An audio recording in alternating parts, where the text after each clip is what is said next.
British government 1947 Indian independence act പാസാക്കി എല്ലാ British കരാറുകളും റദ്ദാക്കിയിട്ടാണ് പോയത്. ഈ കരാറുകൾ 1970 കേരള മുഖ്യമന്ത്രി സി അച്യുതമേനോൻ പുതുക്കിക്കൊടുത്തു. തമിഴ്നാട്ടിൽ നിന്ന് കോടികളാവും കിട്ടിയിട്ടുണ്ടാവുക. മുമ്പ് തമിഴ്നാട് മുഖ്യമന്ത്രിയായിരുന്ന ജയലളിത ഇതിനെക്കുറിച്ച് പറയുകയും ഉണ്ടായി. പണത്തിന് വേണ്ടി ലക്ഷക്കണക്കിന് മനുഷ്യജീവനുകൾക്ക് വില കൽപ്പിക്കാത്ത പാർട്ടി നേതാക്കൾ. എന്നിട്ട് അവർ എന്ത് നേടി? ആ പണം ഉപയോഗിച്ച് ഇപ്പോഴും അവർക്ക് ജീവിച്ചിരിക്കാൻ കഴിയുന്നുണ്ടോ? എന്താണ് ഡാം ഡീകമ്മീഷനിങ് എന്ന് പറയുന്നതെന്നും ഡാം തകർന്നാൽ എന്തൊക്കെ സംഭവിക്കുമെന്നും നമുക്ക് നോക്കാം.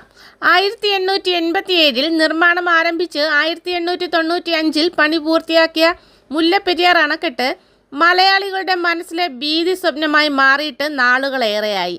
50 വർഷം മാത്രമേ ഡാമുകൾക്ക് ആയുസുള്ളൂ എന്ന് എല്ലാവർക്കും അറിയാം. 129 വർഷത്തെ പഴക്കമുണ്ട് മുല്ലപ്പെരിയാർ ഡാമിന്. ഡാം തകർന്നാൽ കേരളത്തിലെ 4 ജില്ലകൾ പൂർണ്ണമായും നശിക്കും. ലോകത്തെങ്ങും കേട്ടിട്ടില്ലാത്ത രീതിയിലുള്ള 990 വർഷത്തെ പാട്ടക്കരാറിന് രൂപം കൊടുത്ത ബ്രിട്ടീഷുകാരനും ഒപ്പിട്ടവരും പിന്നീട് ഇന്ത്യക്ക് സ്വാതന്ത്ര്യം കിട്ടിയപ്പോഴും അതിനുശേഷവും ഈ കരാറിനെ കൈയടിച്ച് സ്വീകരിച്ചവരും മണ്ണോട് മണ്ണായി മാറിയിട്ട് കാലങ്ങളേറെയായി. ഇനിയും ആ കരാർ അനുസരിച്ച് 870 വർഷം കൂടി തമിഴ്നാടിന് ഡാം സ്വന്തം.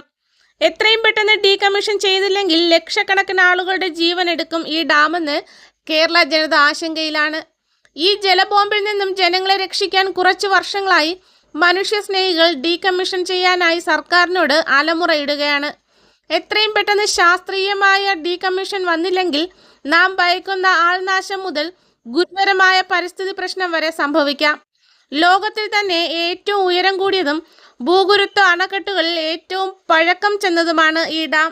ഇത് പ്രവർത്തനരഹിതമാക്കുമ്പോൾ വലിയ ജാഗ്രത പുലർത്തിയില്ലെങ്കിലും വലിയ അപകടം ഉണ്ടാക്കാം. ഡാം പൊട്ടുമ്പോഴുണ്ടാകുന്ന വെള്ളവും അവശിഷ്ടങ്ങളും കുത്തിയൊലിച്ചാൽ 36 കിലോമീറ്റർ താഴെയുള്ള ഇടുക്കി അണക്കെട്ട് തകരും. ഏതാണ്ട് 45 മിനിറ്റിൽ ഇടുക്കി ഡാമിലേക്ക് കുതിച്ചെത്തുന്ന വെള്ളവും അവശിഷ്ടങ്ങളും ചേർന്ന് ഇടുക്കി അണക്കെട്ടിനെയും തകർത്ത് മുന്നോട്ട് പോകുന്ന വെള്ളവും 130 വർഷത്തെ മുല്ലപ്പെരിയാറിനുള്ളിലെ ചെളിയും ഡാം കെട്ടാൻ ഉപയോഗിച്ച വലിയ പാറക്കല്ലുകളും വെള്ളം വരുന്ന ഭാഗത്തെ മരങ്ങളും തകർന്ന വീടുകളുടെ അവശിഷ്ടങ്ങളും വാഹനങ്ങളും ചേർന്ന് ഇടുക്കി ഡാമിനെയും തകർത്ത് ഇടുക്കി ഡാമിന്റെ കീഴിൽ വരുന്ന ചെറുതും വലുതുമായ 11 അണക്കെട്ടുകളെ കൂടി നാമാവശേഷമാക്കും. ഇടുക്കി, കോട്ടയം, എറണാകുളം, ആലപ്പുഴ ജില്ലകളിലേക്ക് പരന്നൊഴുകുന്ന ജലം അവിടെയുള്ള മണ്ണിനെയും മനുഷ്യരെയും ജീവജാലങ്ങളെയും ഒഴുക്കിക്കളയും. ഇതൊന്നും സംഭവിക്കാതിരിക്കണമെങ്കിൽ ശാസ്ത്രീയമായ ഡീകമ്മീഷൻ തന്നെ വേണം. ഡാം ഡീകമ്മീഷൻ ചെയ്യാൻ ലോകത്ത് നിലനിൽക്കുന്നത് 3 വഴികളാണ്. ഡാം നിലനിർത്തിക്കൊണ്ട് തന്നെ പ്രവർത്തനം അവസാനിപ്പിക്കുക, ഡാമിൻ്റെ ഭാഗികമായ കമ്മീഷനിങ്, ഡാം പൂർണ്ണമായി ഇല്ലാതാക്കുക എന്നീ രീതികൾ. ആദ്യ രീതിയിൽ അണക്കെട്ട് അതേപടി നിലനിർത്തുന്നു, നിലവിലെ ഉപയോഗം പൂർണ്ണമായി ഒഴിവാക്കി മറ്റ് ആവശ്യങ്ങൾക്ക് ജലം ഉപയോഗിക്കുന്നു. ഡാമിൻ്റെ മുകൾ ഭാഗം റോഡായോ ടൂറിസത്തിനോ നൽകാം. രണ്ടാമത്തേത് ഡാം ഭാഗികമായി നീക്കം ചെയ്യാം. ഷട്ടറുകളെല്ലാം തുറന്നു വയ്ക്കുകയും ജലം വലിയ തോതിൽ സംഭരിച്ച് സൂക്ഷിക്കാതിരിക്കുകയും ചെയ്യാം. ഭാഗികമായി പൊളിച്ചു മാറ്റാം. മൂന്നാമത്തേത് ഡാം പൂർണ്ണമായും പൊളിച്ചു മാറ്റുന്നതാണ്. ഏതൊരു അണക്കെട്ടിനും സ്ഥിരമായ പരിശോധനയും നന്നാക്കലും അത്യാവശ്യമാണ്. ലോകത്ത് മുഴുവനായും 50,000-ലേറെ അണക്കെട്ടുകളുണ്ട്. അവയിൽ ഒട്ടുമിക്കതും 50 അല്ലെങ്കിൽ 100 വർഷം മാത്രം കാലപ്പഴക്കം ഉള്ളതാണ്. ഡാം ഇപ്പോൾ തന്നെ വളവുണ്ടായി കഴിഞ്ഞു എന്ന് പറയുന്നു. ഡാമിനുള്ളിലെ സുർക്കി വലിയ തോതിൽ വെള്ളത്തിൽ ഒഴുകിപ്പോയി എന്നുമാണ് റിപ്പോർട്ട്.